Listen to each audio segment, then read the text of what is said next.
Communication is always a give and take process between participants. From this perspective, we consider that the solution of communication problem is the responsibility of both speaker and listener, and that correct strategies help to get the right message across.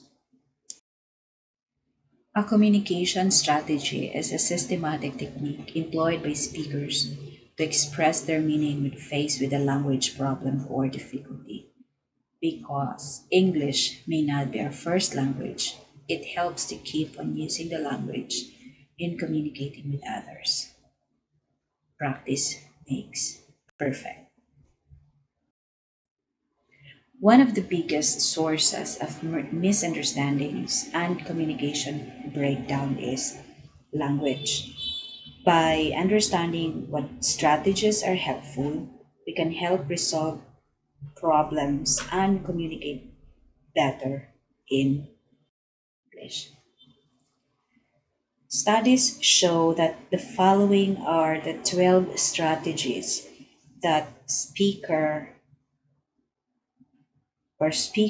commonly resort to when communication problem arise.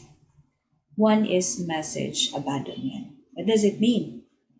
So you leave the message unfinished because of the language difficulties.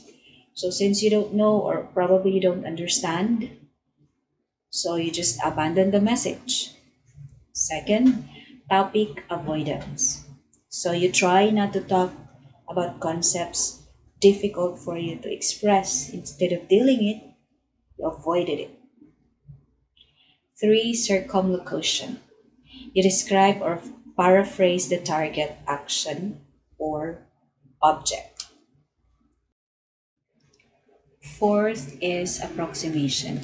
You use an alternative term to express the meaning of the target word as closely as possible. So you cannot express it the correct in the proper term, you just approximate. Fifth is use of all-purpose words. So you expand a general word to the context where certain words are lacking, like the overuse of the words thing, stuff, make, do, what you call it, and what is it. Then word coinage. So you create a new English word based on what you know of the way English works, like vegetarianist, which is not in the dictionary for vegetarian. Another example for coin words are selfie, bling, bromance, chillax, jeggings, mini-me, and friend. Those words are not in the dictionary, but we are using it.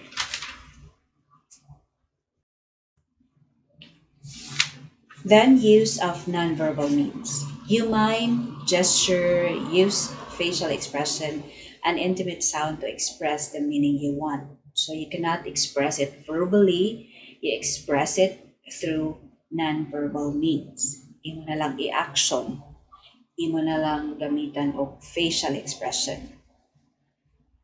Eight is literal translation.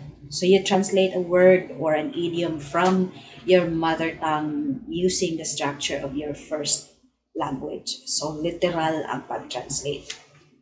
And we know for a fact that using a literal translation could somehow cause for a communication breakdown because when you translate a certain word or term literally, it would mean another thing or another concept.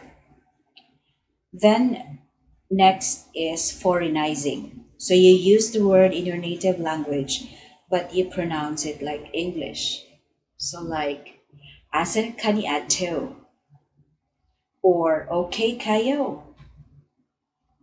So Bisaya siya, you use your native language, but you have this slang accent.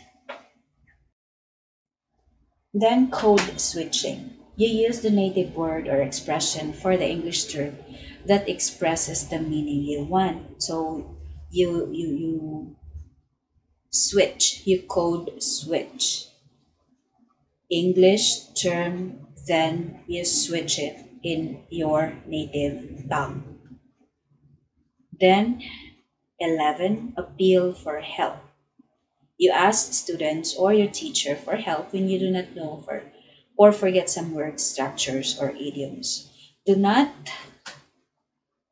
be ashamed of asking for help, because what is more shameful is when you assume that you know such thing or you know a pronunciation of that word only to find out that you cannot pronounce it properly. For example, instead of pronouncing a facade, so like building, you pronounce it facade because you do not ask for help. So do not make that mistake. Then the last one is the use of fillers and or hesitation devices. So you use filling words like so, and to gain time to think. Sometimes fillers can help, but do not overuse fillers because it will sound annoying. Let's move on to strategies for informal group discussions. Quick speak. Recall the last group discussion you participated in. What was your role? In your view, was it a good discussion? Why or why not? Try to reflect on this question. Facilitator's role. Discussions create opportunities for you to practice and sharpen your communication skills. In a discussion, you are forced to articulate and defend your position, consider different points of view, and evaluate evidence.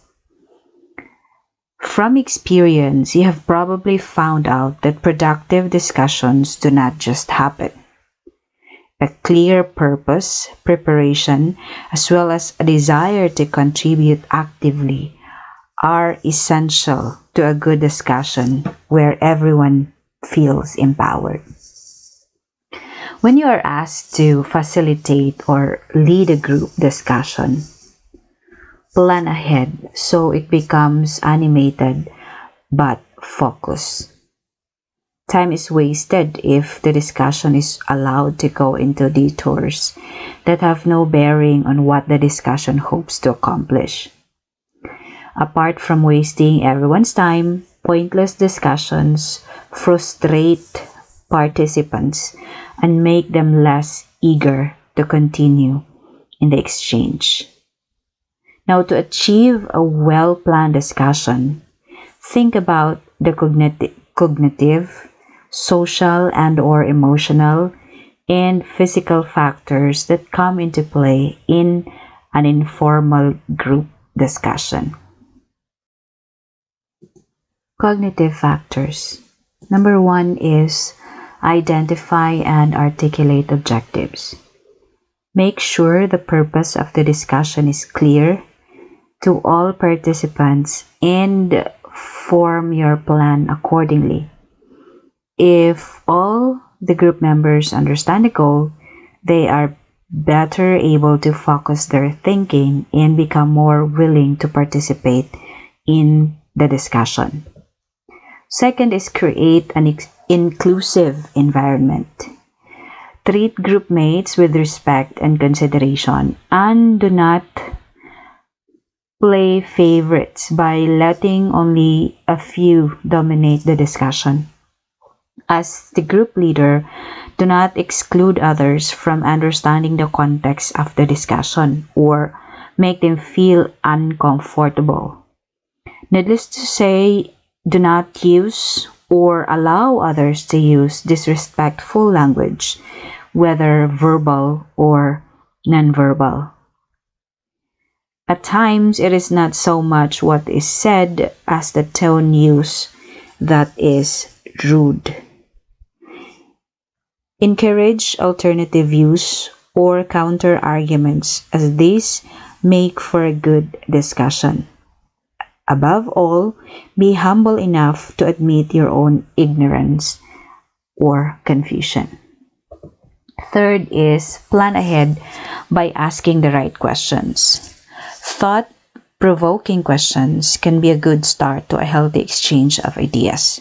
By asking the right questions, depending on your purpose for doing so, whether to stimulate, direct, analyze, or summarize, members can be eased into a productive discussion that meets the goal. Fourth is provide direction and maintain focus. Discussions tend to be most productive when all the members of the group are clearly focused. Summarize key issues occasionally as you go and refocus attention if the discussion seems to be getting off track. Fifth is bring closure. Synthesizing the discussion is a critical step for linking the discussion to the original objective. Doing this allows everyone to see the progress done toward meeting the discussion goals.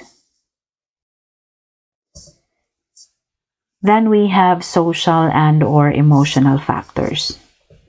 Know the strengths and weaknesses of your groupmates and assign roles according to what they can do best. Develop a sense of fun in the group without losing sight of your purpose. Make sure everyone is engaged and is able to speak up, especially if you have a groupmate who likes to monopolize the discussion and one who hardly says anything. Be sensitive to group chemistry and what each member feels. Then we have the physical factors. Choose a place and seating arrangement where the discussion can take place without distraction if you can. It is best to have no more than 8 members in a group and to sit in a circle or at least have everyone see and hear each other. Make sure the noise level, temperature, and ventilation of the room is right, as these can prevent or distract you from holding a successful group interaction. Let's move on to the participants' role. Participants in a healthy group discussion need to play an active role by taking on leadership tasks. Remember that you are a team and that you play an important role in making the discussion a fruitful one. Your group leader and/or facilitator cannot and should not do it all. As a group member, support the leader by actively participating. Volunteer to keep time or take down notes to make the job of the leader easier. Be respectful by listening when others are speaking. When you disagree with what is being said, restate the point you disagree with first to make sure that you understood correctly what was said before, calmly stating your objection. Back up your point with evidence, appropriate experiences, and/or logic.